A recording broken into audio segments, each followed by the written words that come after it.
темір башайтайны. О, Арина Пантелеймоновна. Уаждатта. Хамасы уаждатта качындарышты да купесаттай. Макатасы пайда усы. Мана дынышкаямын. Алексей Денис. Стариков. Я уйдынлак е. Я уйдынлак. Уман я юмна хутыр. Шухдак шалавры сарме худу. Что? Шумагыл. Я сонығы бақты Кубаевтынзы. Амасакашкары. Абадоля Попитерская. Здравствуйте, в эфире «Призвание». Сегодня мы пригласили в нашу передачу Фатиму Пагиеву. Ее трудно ограничить одной профессией, поскольку емкая такая многогранная натура не ограничивает себя только в актерской ипостаси. И сегодня мы поподробнее поговорим о ее режиссерской стезе, о благотворительной линии, которая проводится не первый год в рамках СТД. Ну и главной темой сегодняшнего выпуска, я считаю, как-то обозначить будет справедливо то, что именно этот год, 2019, был обозначен по всей Российской Федерации, касается и нас, Осетии, годом театрального искусства. Ни для кого не секрет, что театр появился ранее, чем на севере, на юге. А вот эта вот объединяющая творческая стезя наших театров во многом удачно как-то в последнее время проявляется. Наш театр приезжает сюда с гастрольной программой, Северо-Осетинский театр выезжает на юг. Помимо этого, наши режиссеры еще ставят на подмостках Северо-Осетинского театра свои спектакли с успехом. Об этом мы тоже обязательно поговорим. Здравствуйте, Фатима. Добрый вечер. И, конечно, мы начнем с того, как этот год вы восприняли, то есть какие-то планы наверняка у вас есть, и в рамках СТД, где вы работаете в благотворительной линии, и как режиссера совсем вновь испеченного вашего проекта, который вот-вот уже войдет в полную жизнь. Это инклюзивный театр, если я не ошибаюсь. Да. Вот, я рада вас поздравить с этим. Спасибо. Ну, поскольку у нас программа без грима, то хотелось бы все-таки я, привыкшая к вашим образам на сцене, то, что мне удалось увидеть, это и в Шекспире вас, и Мамаша Кураж, и, конечно, национальные героини. Все-таки в жизни вы какая? В жизни я спортсменка. Борец. Да, абсолютно верно. Я люблю жить. Я очень люблю. Я люблю каждое утро просыпаться. Я люблю вот это состояние, когда ты просыпаешься, когда все живы-здоровы, и радоваться каждому дню, и думать, что же сегодня Господь Бог нам подарит в виде чуда, потому что каждый день с нами происходят чудеса, иногда мы их не замечаем, но мне кажется, что вот каждый день, ежесекундно что-то происходит удивительное в нашей жизни. И когда мы готовы к чуду, мы его понимаем, мы это видим и слышим. Что в принципе происходит с моей жизнью. У меня, допустим, все расписано с раннего утра до поздней ночи всегда. И мне многие говорят, как это все можно успеть?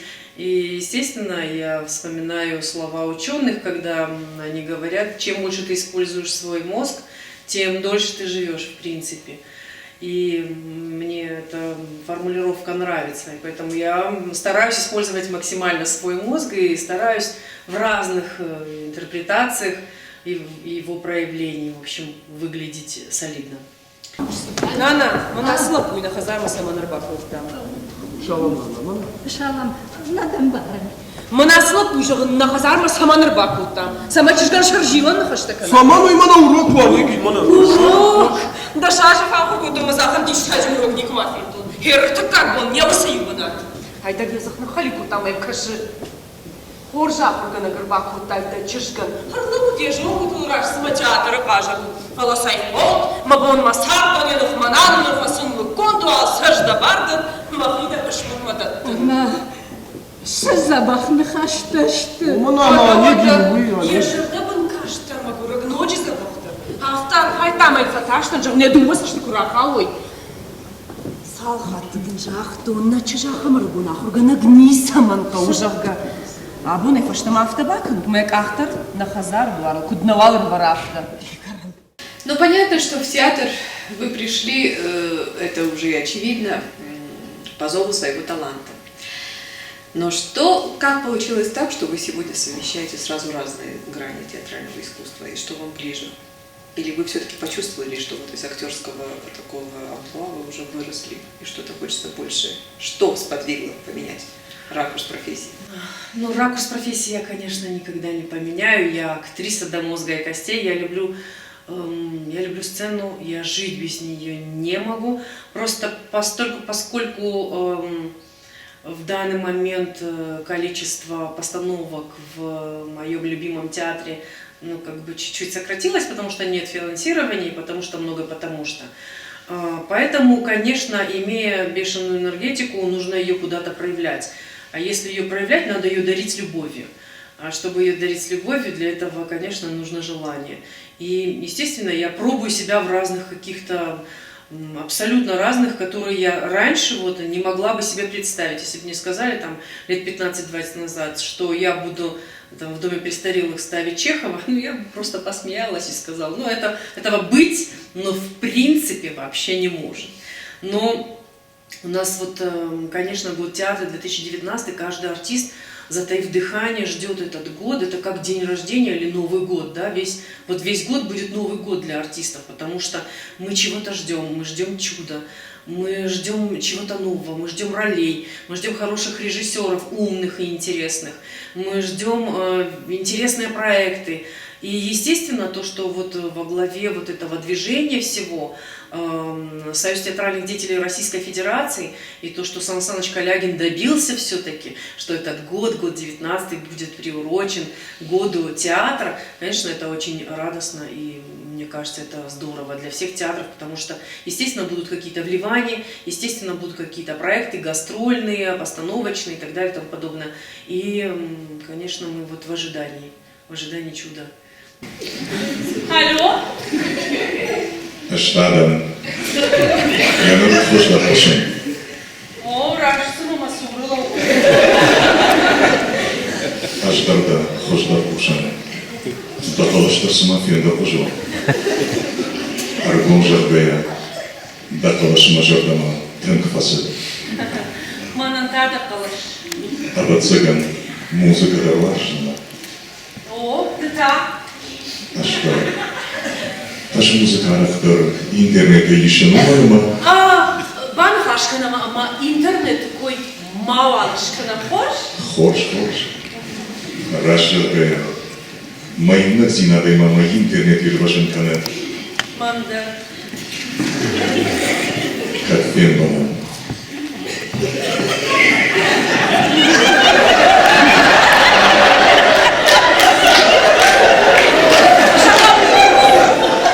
Жахам еду олив башта. Автор Массама. Ага. Сатав дровати хабарма. Сатанамада. Hoş. Bana haşkurtam. Мадам Мажонга, чешкими, ушиба куфашилова. Вот запатакайся. Şurgoy magima. Sama. Так бимбазма. И многое шармака. Hoş. Barında. Arabası kayımada fandavıyma. Arvaştı. Vadavayada çivazanavayı pribajano. Вернемся в театр. Вернемся. С ваших начал, как говорится, с начала вашего пути творческого. Ваши первые роли вообще, как открылся путь именно на сцену? Что было для вас именно той самой визитной карточкой, с которой вы сказали, да, это мое?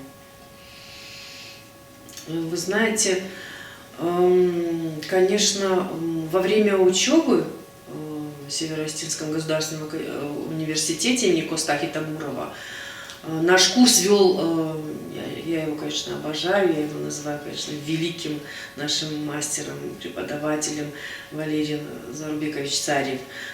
Он открывал факультет, и мы были самым первым набором. И, естественно, то, что в его душе, он созидатель, он человек добрый, он человек открытый, откровенный и очень нежный, ранимый, тонкий. И вот те же абсолютно, вот что у него качества, эти же качества он посеял в своих детях. А он нас до сих пор называет детьми. И вот он их посеял, и они до сих пор, в принципе, так они и растут с этими с его любовью, с его воспитанностью, с его корректностью. Он же вот очень утонченный человек. И очень мягко он подходил и к моментам обучения. И так получилось, что он пригласил на последнем нашем курсе Валерию Вячеславовну Хугаеву. Значит, взяли они пьесу Гарсия Лорки «Дом Бернарды Альбы» и распределили меня на Бернарду Альбу. А я когда читала, мне нравилась Бернарда, мне понравилась роль Мартирио, и я уже ее примерила на себя. И я уже есть. Фатима, вот я смотрю да? на вас, вы... Ну, все осетины испанцы в душе. Наверное. И вот я сопротивлялась, я не ходила, я пропускала. И в какой-то момент меня поймала Валерия Вячеславовна и сказала: деточка, ты приди, почитай, ты полюбишь. А она тонкий психолог. Я благодарна Богу, что в моей жизни есть Валерия Вячеславовна, которая так тонко сконструировала всю историю. И она так нежно с нами работала, что я действительно влюбилась в эту роль. И я люблю эту роль вот до сегодняшнего дня, потому что я получила колоссальное удовольствие. Я после этого, могу только назвать там 5-6 спектаклей, когда я получила такое же удовольствие, да. Потому что все-таки творчество, если ты на сцене, ты должен получать удовольствие, и тогда и зрителю будет как бы приятно. И мне кажется, вот тогда правильно идет наша работа. В «Трех красавицах» было у вас такое ощущение? Что это да, в «Трех красавицах» было. Было в «Гамлете» было. Очень несмотря интересно. на то, что вы тень играли. Ну, альтер-эго Гамлета. Это очень сложная роль. Когда Тамерлан Зуцев мне ее предложил, я подумала: боже мой, он, наверное, сумасшедший какой-то.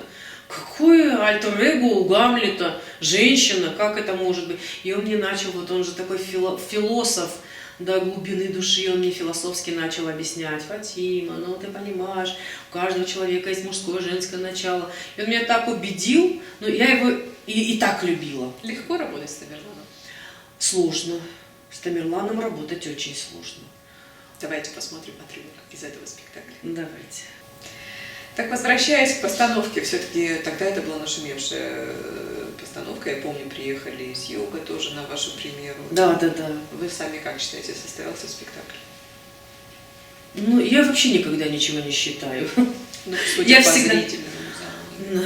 Не могу вам сказать, это был большой эксперимент, и очень был тяжелый эксперимент, потому что все-таки Шекспир, Гамлет, это одно из самых основных его произведений, да? Вот эти монологи, гениальнейшие монологи, они находятся в сокровищнице монологов мировой классики.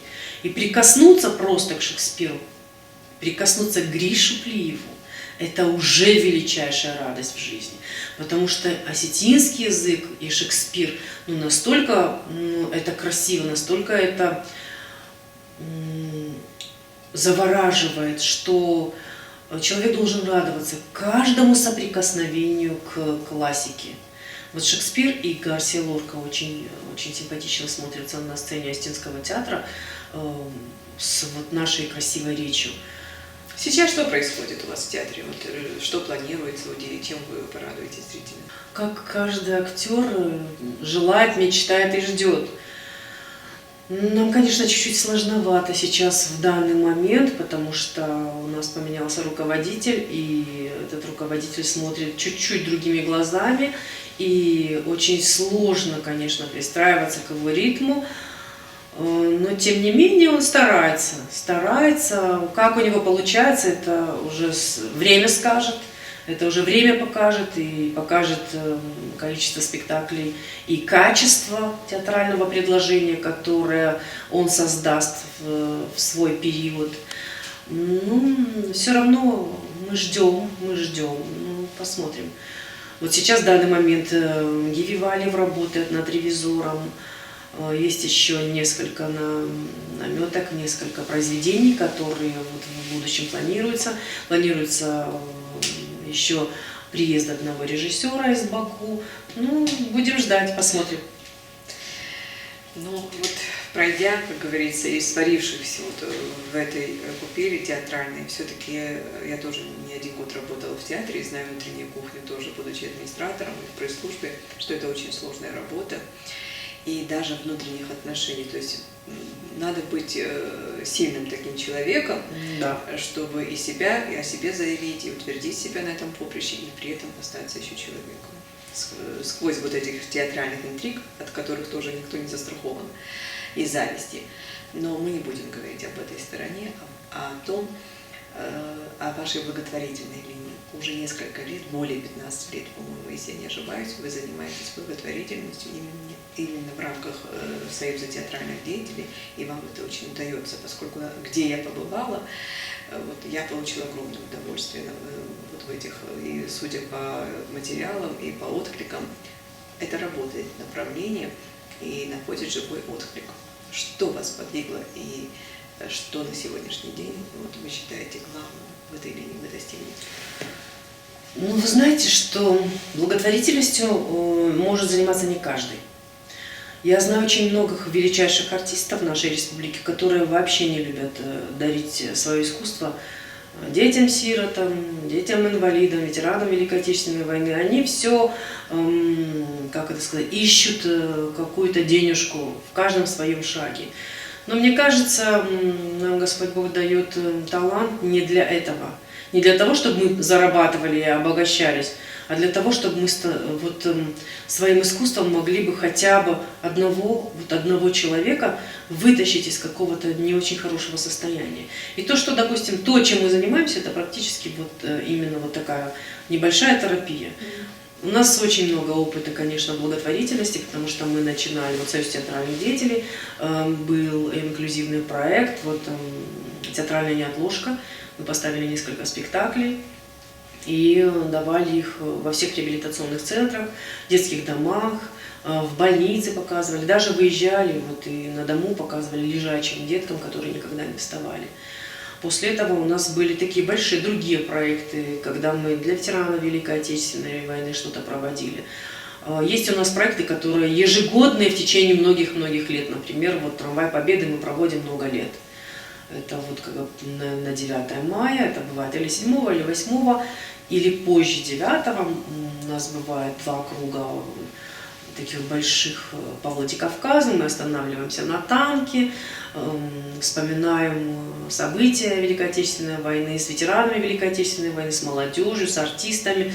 В трамвае у нас бывает программа, которая состоит из стихотворений и из произведений вот на тему Великой Отечественной войны, из песен того времени. Вот это вот одно из направлений. Есть у нас один проект, который получил в 2018 году признание. Он попал в сборник, северокавказский сборник лучших практик.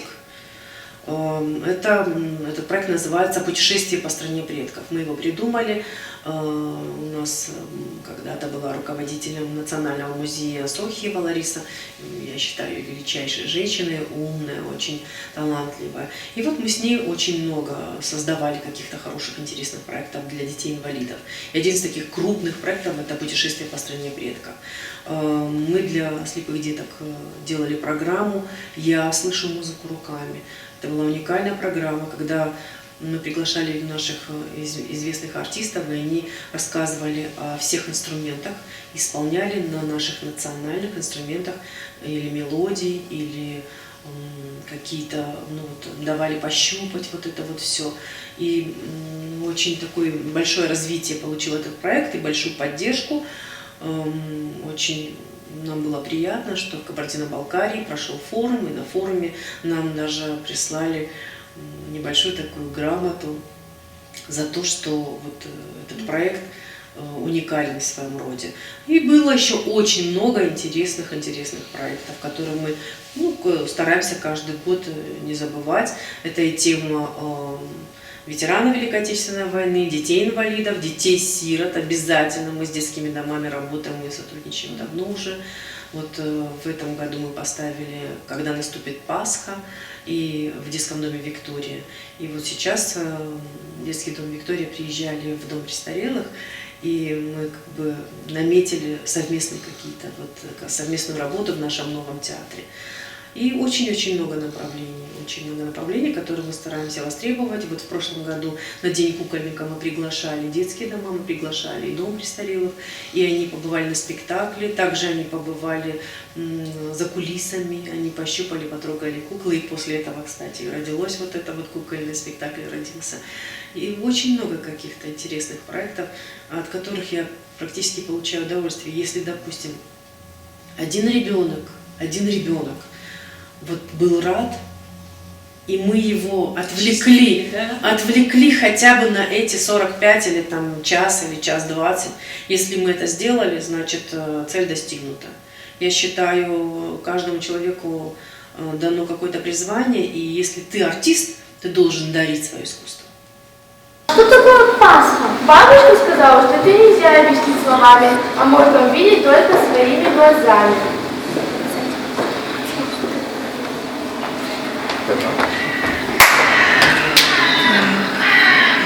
Опять я ее упустила. Кого? Да ворону, надоели они мне. Никакого сладу с ними нет. А вы что такие разнаряженные? Мы идем в храм на Пасху, потому что на Пасху сбываются все желания. Вот здорово. А вот у меня под занавес прям родилось только желание, вот приезжайте к нам со всеми программами добрыми, и потому что сейчас столько разговоров о единении в культурном пространстве и вообще юга и севера. Я думаю, что именно вот по благотворительной линии мы должны более тесно сотрудничать, но это мое пожелание.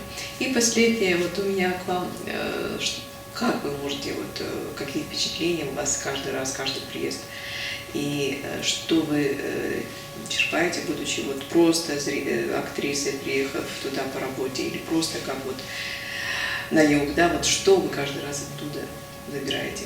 Что для вас важно? Ну, скажем так, что то, что вы говорите, приезжайте с проектами, мы у вас были с проектами. Мы проводили несколько лет подряд, это Союз театральных деятелей, объединял очень много благотворительных фондов, организаций, волонтеров, очень-очень много. Мы в течение нескольких лет проводили акцию, большая такая акция была «Добровольцы детям», где мы, в принципе, можно сказать, создали какой-то атмосферу такую, когда люди подружились друг с другом, и мы начали взаимодействовать вот с того дня. Очень-очень много организаций начали взаимодействовать и что-то доброе дарить людям. И вот во время вот такой вот акции мы были и в Южной Осетии, мы вывозили у нас, в общем, концертная программа была очень хорошая, интересная, мы вывозили. И у нас есть клоун Афоня, это член Союза театральных деятелей Григорий Гапузов, очень талантливая личность.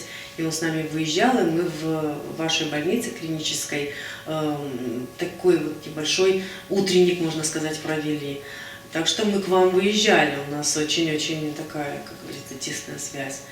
И, естественно, то, что вот мы в таком большом составе выезжали, это были большие организации, очень большие, с которыми мы и до сих пор сотрудничаем. Это и Союз детских и подростковых организаций, Российское движение школьников, это вот сейчас, вот, да, и, естественно, Министерство культуры нашей республики, в то время была министром Фатима Хабалова, она, конечно, была внимательна, очень внимательна ко всем нашим взаимодействиям с югом.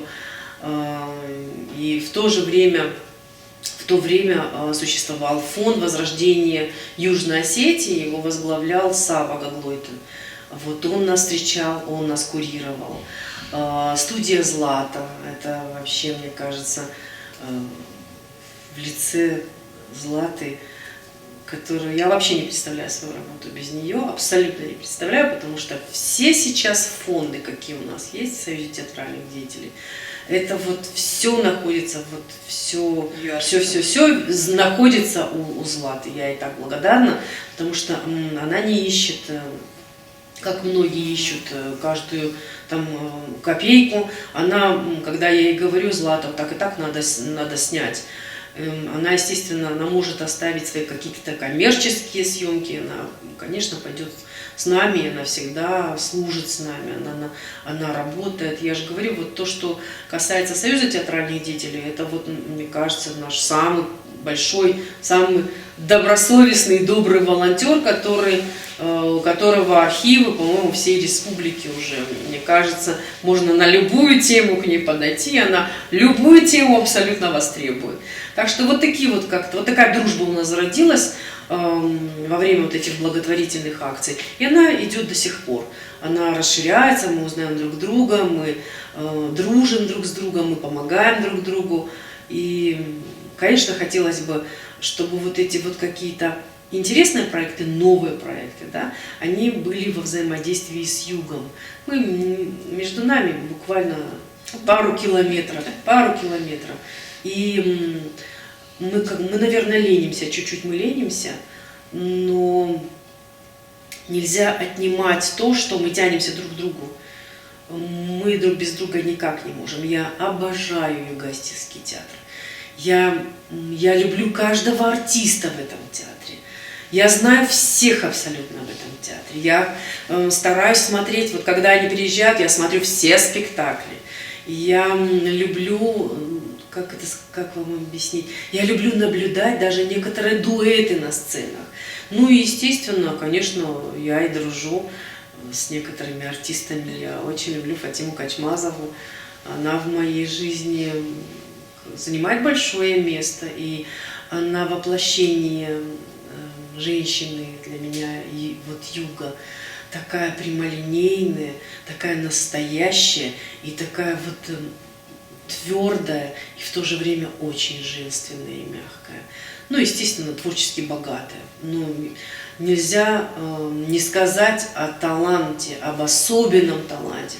Ведь посмотрите на то, что самые голосистые, самые роскошные вокалисты, конечно, из юга, да, и также в артистической среде очень талантливый театр. Я люблю и Дзуцева Тамерлана, потому что в моей жизни он имел такое большое место.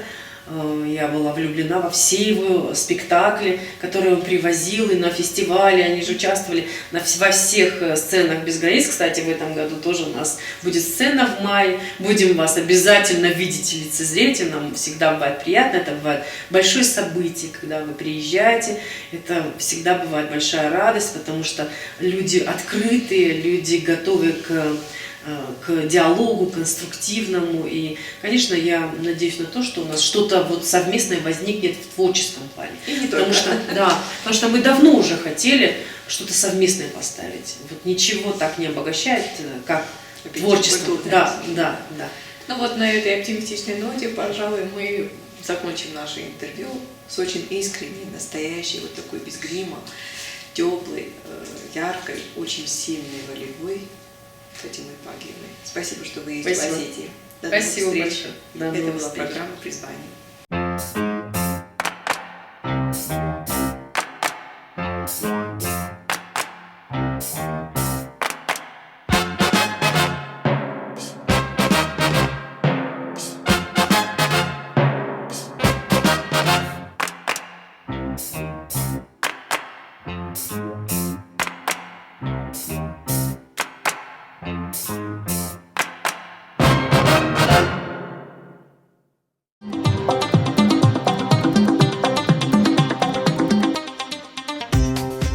Спонсор выпуска – самый вкусный кондитерский магазин «Рокси», который располагается по улице Октябрьской.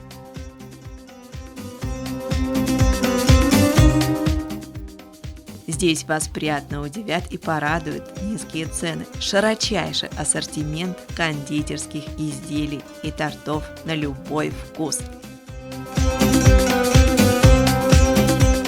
А также доброжелательность женского персонала не оставит равнодушными.